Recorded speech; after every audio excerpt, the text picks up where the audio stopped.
Fala, Guga! Beleza? Tudo certo? Tranquilo, meu querido. E aí, mais uma semaninha? Mais uma, e agora vem uma grande discussão, né? Porque os fãs querem saber. N mensagens durante a semana, e-mails, né? Os brindes mandando pra gente, mas a pergunta é, quem chama hoje? Vitão, eu acho que você é um maestro, né, cara? É você que tem que fazer essa Obrigado. honraria. Obrigado pelas honras. Então, roda a vinheta!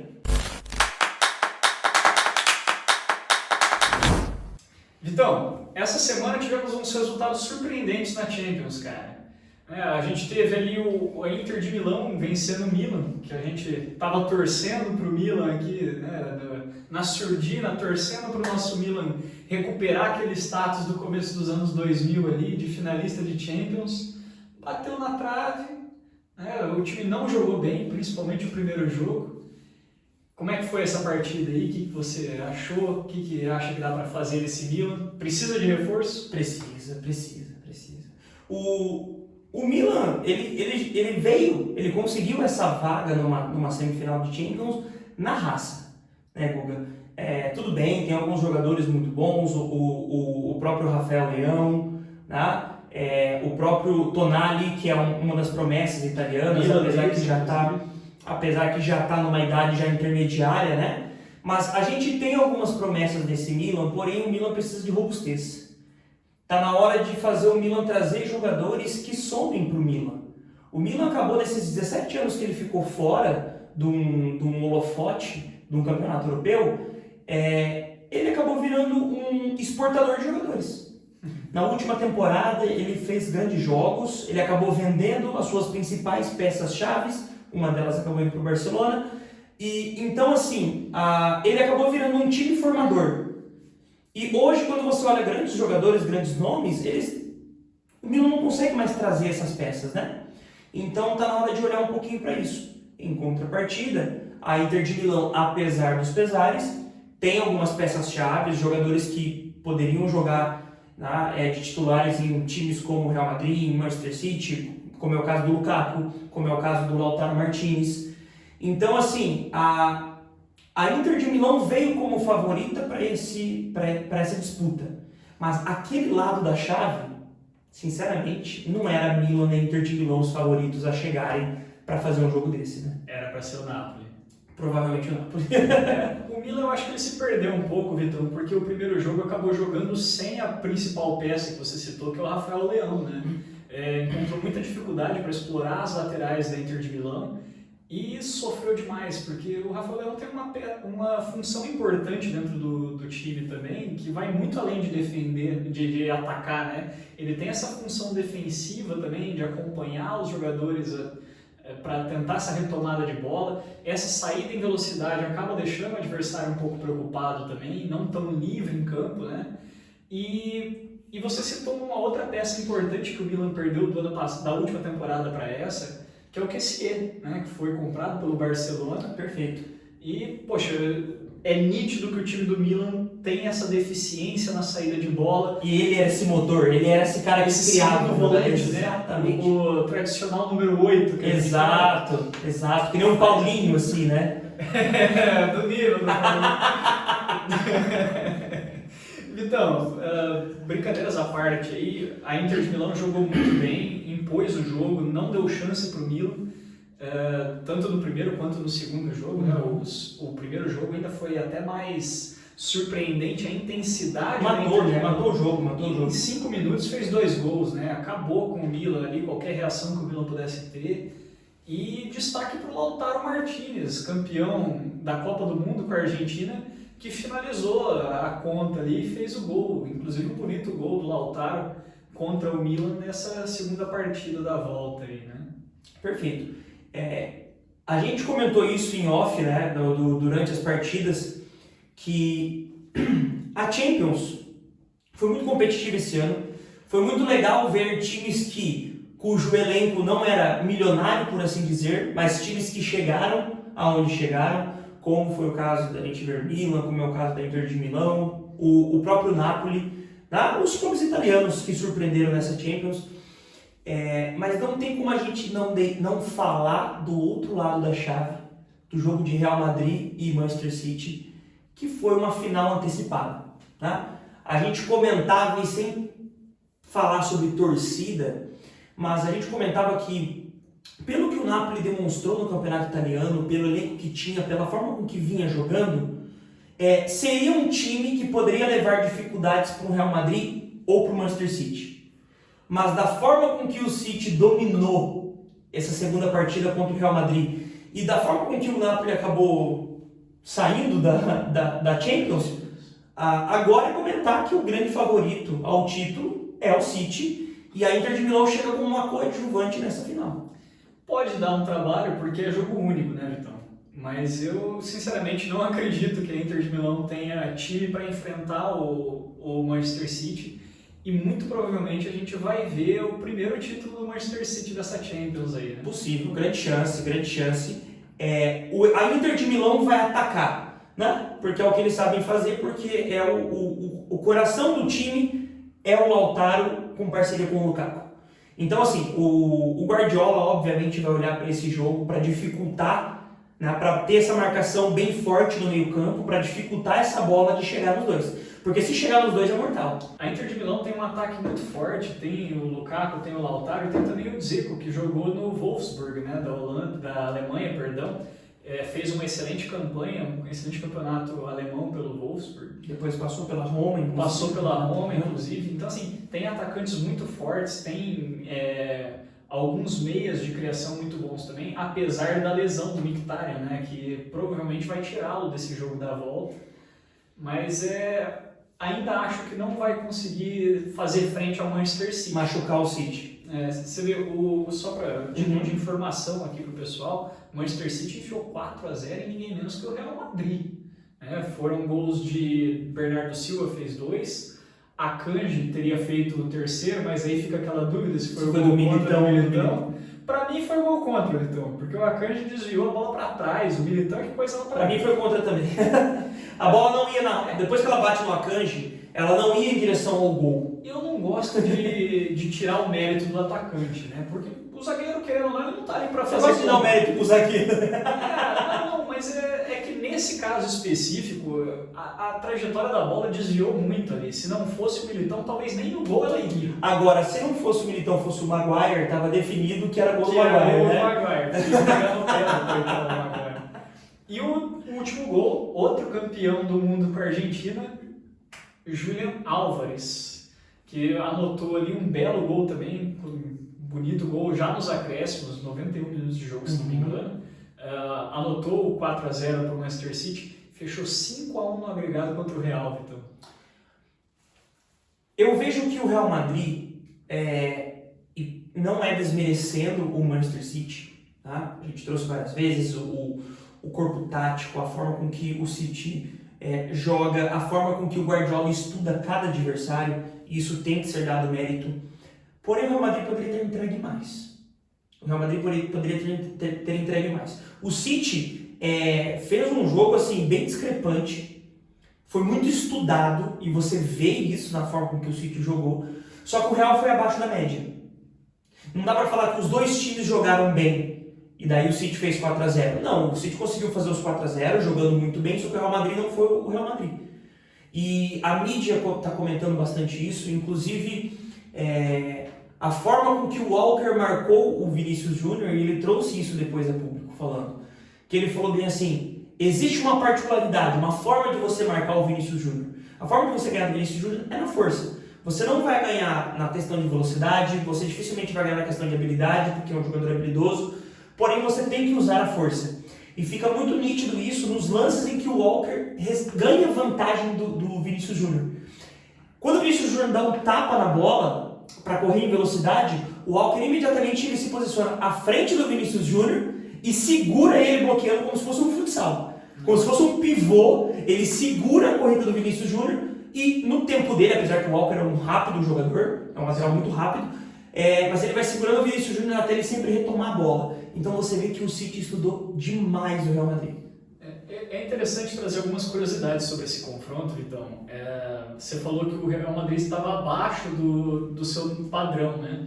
E um dado interessante que eu vi depois do jogo é que até os 15 minutos de jogo, o Real Madrid tinha dado apenas 13 toques na bola.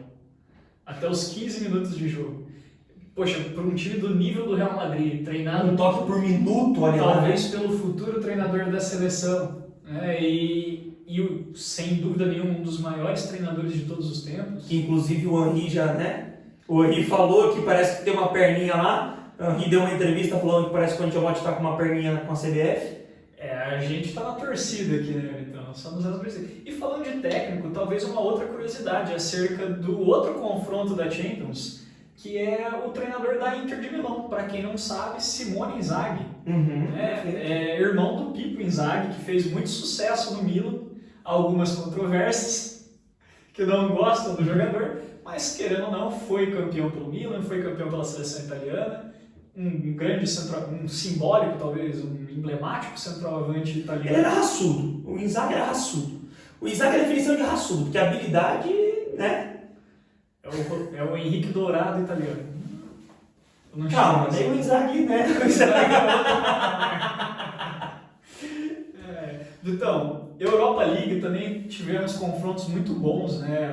A gente viu aí a Roma segurando o Leverkusen, tinha feito 1-0 no jogo na primeira partida, e agora segurou o 0-0, conseguiu se classificar em cima de um time forte, que é o Leverkusen também.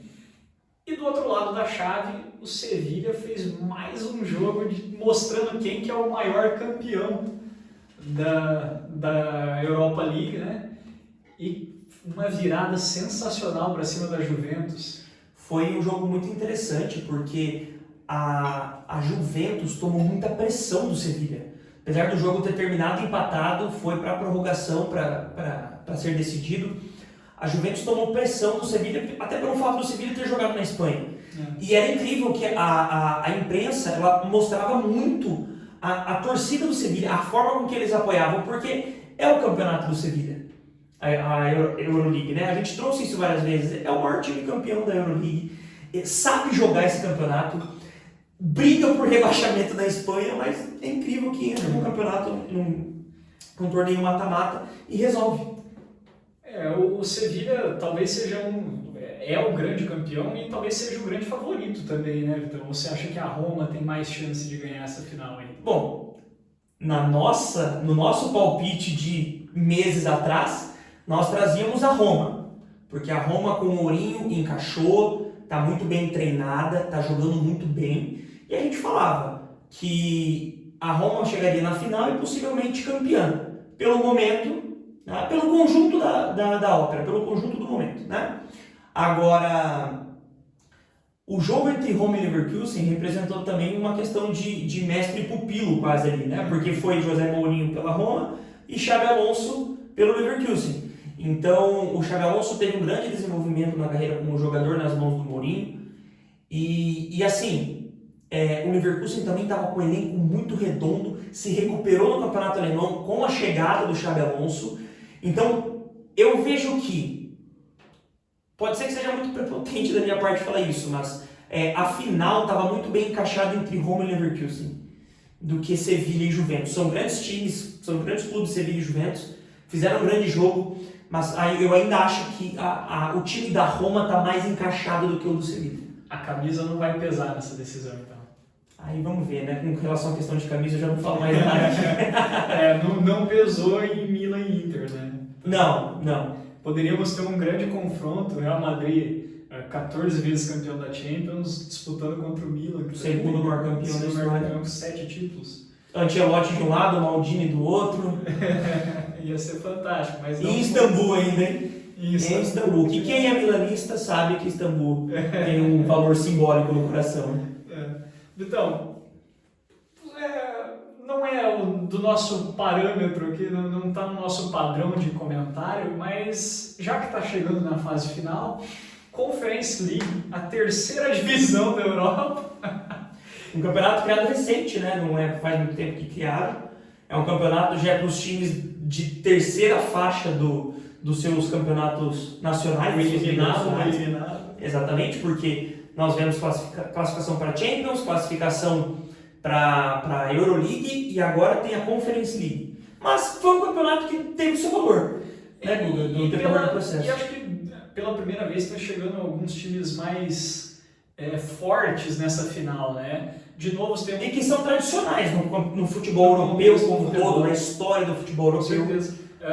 De novo temos um italiano, né? A Fiorentina venceu o Basel da Suíça, meteu 3-1 no Basel da Suíça, no agregado foi 4-3, então, poxa, um jogo que no agregado deu 4-3, se espera, se imagina que tenha sido um grande confronto. Sendo que a Fiorentina perde o primeiro jogo por 2-1 e ganha o segundo por 3-1. Exatamente. E do outro lado da chave, o West Ham venceu o AZ Alkmaar da Holanda. Da Holanda. O West Ham do Paquetop. Meu Deus do céu. O West Ham do Paquetop meteu 3-1 no agregado para cima do AZ da Holanda. É legal porque assim, é triste e é legal ao mesmo tempo, mas a parte do triste a gente pode abrir N fatores aqui para a gente discutir. Mas vocês podem ver no último capítulo que a gente trouxe bastante do que eu quero dizer. É bacana você ver clubes tradicionais europeus que já não tem mais tanta força, já não conseguem mais brigar nas suas ligas pela disparidade de investimentos e que aconteceu no futebol e tem acontecido cada vez mais. Mas o West Ham, depois de muitos anos, chegando na final de um campeonato europeu. Então isso foi muito legal.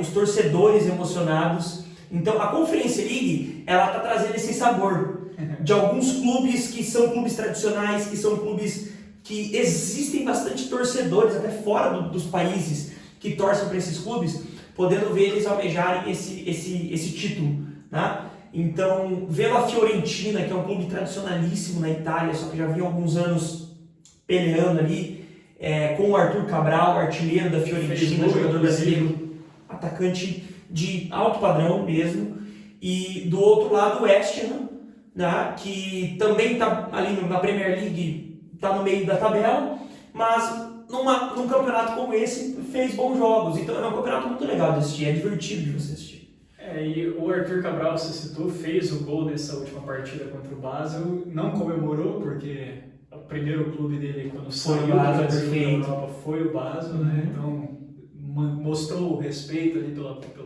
clube, acabou não comemorando.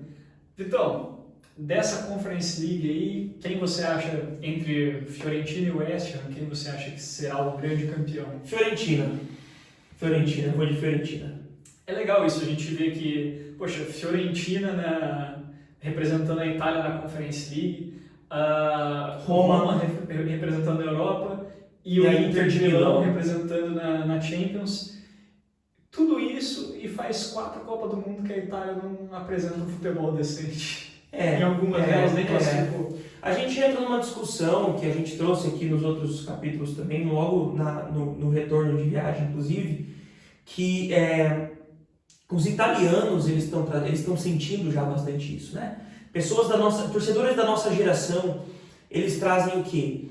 A Itália, ela vinha com uma geração muito boa, como foi o caso do Donnarumma, do próprio Tonali. Ela estava vindo com o Chiesa, ela estava vindo com uma geração muito boa, só que essa geração desmantelou, evaporou, né? Não trouxe o brilho que se esperava. E o que acontece? Muito disso o pessoal diz que tem a ver com a questão do campeonato italiano. O campeonato italiano ele era um dos campeonatos mais tradicionais e resistentes à contratação de jogadores estrangeiros e a quantidade de jogadores estrangeiros que poderiam atuar numa partida. Desde quando abriu isso, hoje a gente vê o quê?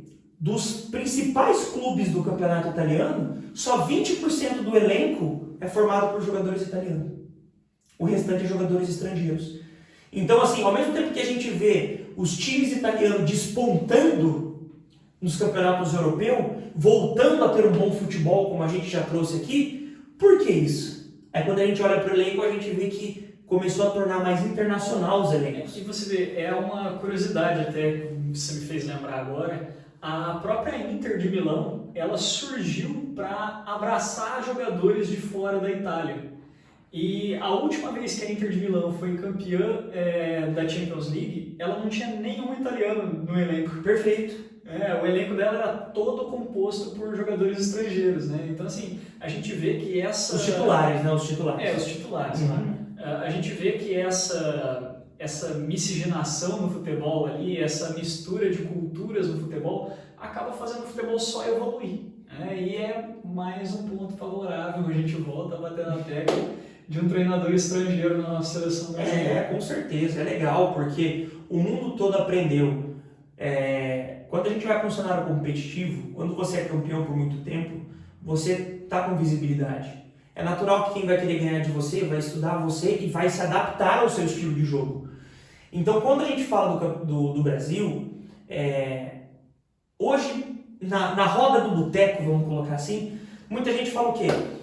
Mas falta ainda aquela pedalada, falta aquela habilidade, aquele jogo leve, né, que Ronaldinho trazia para o jogo, enfim, que todos os jogadores daquela geração traziam para o futebol. E o que fazia os outros países temer o futebol brasileiro. Mas quando a gente olha para hoje, o futebol mudou, o futebol se adequou e a gente tem que se adaptar a isso. Só que se a gente continuar na nossa mentalidade de que nós ainda somos os donos do futebol, que nós somos a melhor seleção do mundo, do país do futebol, a gente não vai sair do lugar. Então, essa miscigenação eu vejo para trazer um novo olhar, para trazer uma nova experiência para o nosso futebol. E aí, para que a gente possa voltar a ter novos resultados aí. Vitão, excelente colocação. E eu queria, para a gente finalizar o vídeo agora, parabenizar o Barcelona pelo título do Campeonato Espanhol. Né? O Barcelona, que em 34 rodadas conseguiu somar 85 pontos. E aqui vai mais uma curiosidade no vídeo de hoje, que está cheio de curiosidades para a galera aí, que é o Xavi, treinador do Barcelona. Né? O grande meio-campista do Barça, fez dupla brilhante com o Iniesta.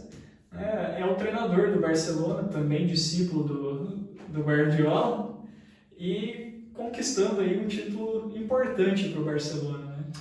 O Barcelona se acerta depois da chegada do Xavi, né? Também teve esse momento, o Barcelona ficou trocando bastante treinadores, aí entre resultados bons, entre resultados ruins, o Xavi veio, conseguiu se concretizar, tá? Apostou, assim como foi a geração dele, apostou muito em jogadores da base, trouxe Lewandowski como grande referência ali na frente, fez uma outra contratação, como foi o caso do Rafinha também, que é líder em artilharia, mesmo sendo muito criticado por muitas pessoas. O Rafinha é líder da artilharia do Barcelona, Lewandowski fecha como artilheiro, e vamos ver. Não acho o Barcelona, agora falando já numa Champions League do ano que vem, não vejo o Barcelona como um grande clube. Vamos ver as contratações aí de final de temporada. Possa brigar pela Europa League.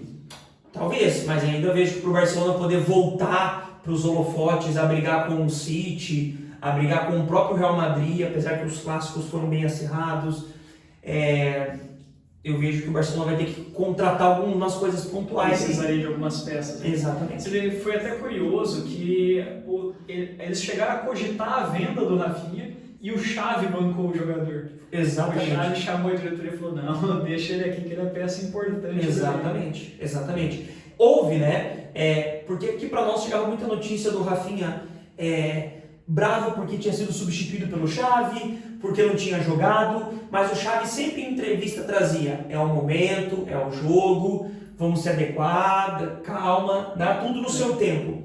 E tá aí, vai terminar a temporada como líder de artilharia do clube. Tá certo, então. A gente está entrando nessa reta final dos campeonatos europeus e conforme forem aparecendo os campeões, a gente vai trazendo aqui pra galera. Com certeza, só vamos deixar um ponto aí pra galera acompanhar o campeonato inglês e o campeonato alemão, que a disputa ainda tá aberta e tá próxima ali, né? Muito acirrada ainda. Exatamente. Galera, então por hoje é isso. Chega, então. Por hoje é só, pessoal. Valeu.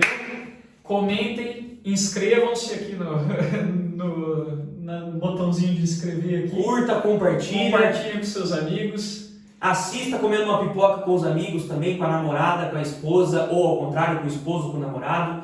Faça isso, né? Tá certo. Valeu!